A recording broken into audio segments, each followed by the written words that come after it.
30 terrifying minutes on a Delhi-Srinagar flight that changed my life. There are some things about life that we take for granted.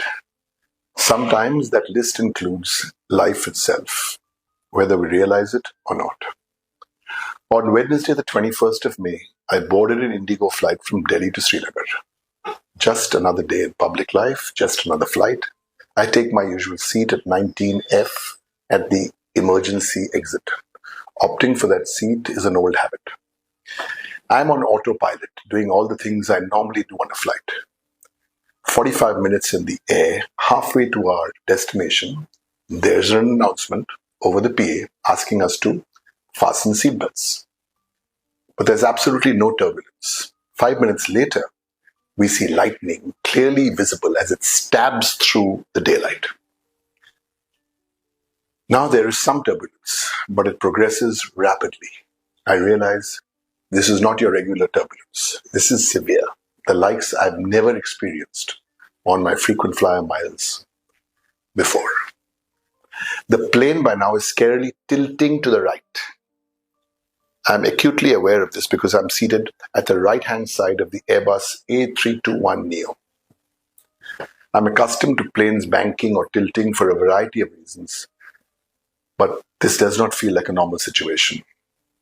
It is not a series of bumps or jerks. The entire aircraft starts tilting precariously. We are like hurtling down, seemingly to a sickening drop. Not a minute or two, I would say this lasted at least 10 terrifying minutes. Outside, all we can see, clouds ripped apart by angry streaks of lightning and constant hail. My mind is racing.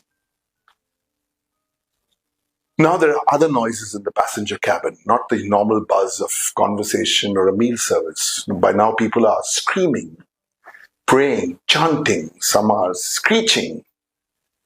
The wave of sound creates added tension and fear. I'm conscious of passengers trying to film on their phones, but a voice, was it male, female, passenger voice, flight attendant, I can't remember. The voice says, "Band karo, stop filming." My life does not flash before me. Instead, I'm consumed by the thought that if something goes terribly wrong, I will miss the wedding in a few months of my only daughter. I think of my daughter, wife, stepdaughters, brothers, colleagues, friends. I think of what a tragedy it would be to leave them all behind without one chance to say goodbye to any of them. Sadness. The sadness is overwhelming. It is a deep, abiding sorrow for relationships, for friendships that will not progress beyond this fraught afternoon. Yes, I am aware of how blessed my life has been. Perhaps I honestly don't know if it had something to do with going to a dingy lane in Kolkata 35 years ago in 1990.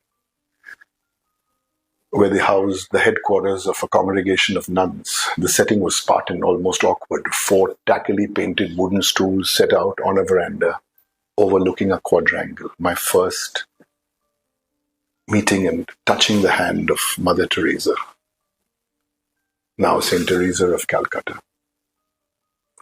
So what else ran through my mind?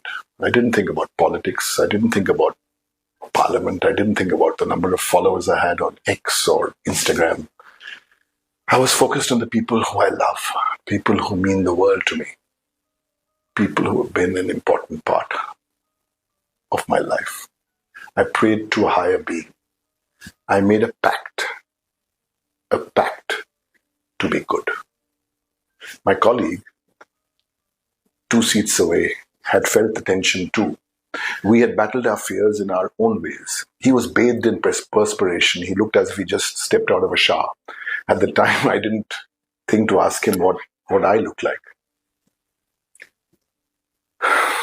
It was probably 30 minutes before we landed. Before we touched down, a member of the cabin crew asked us to pull down our window shades because we were landing at a military airfield. After taxiing to a halt, the engines were switched off and everyone began to deplane. I didn't follow. I remained seated, alone. Why? I'm not sure. Perhaps to let it all sink in, perhaps to process it all, perhaps to decompress. I don't know exactly, but it gave me a chance to speak to the pilots before I left the aircraft. I thanked them on behalf of all the passengers and the crew. The captain told me this had been the most difficult flight in his 41 years of flying as a pilot. We kept speaking, but I promised the captains that the rest of our conversation would remain private forever. I only saw the damage to the nose when I deplaned. I still have no idea what that damage could have done or the potential danger it posed to our collective safety. I'm home now in Calcutta. It's been a week. I thought I'd dealt with it in my own way, but I was wrong. Then a few hours ago, I spoke to a childhood friend. He did the best thing any friend could have ever done. He listened. I had to stop several times as my emotions welled up repeatedly. All he said amid the prolonged silence and my stifled sobs was a simple quiet. It's all right, I'm here. I had to stop several times to regain my composure. That flight changed who I am. It changed how I regard every aspect of my life. That experience was unforgettable, deep, life-changing. Now I fully comprehend that life is a gift. It is to be cherished. I haven't forgotten my pact. It will be basis of the new profound gratitude I have for life. Like, share, and subscribe.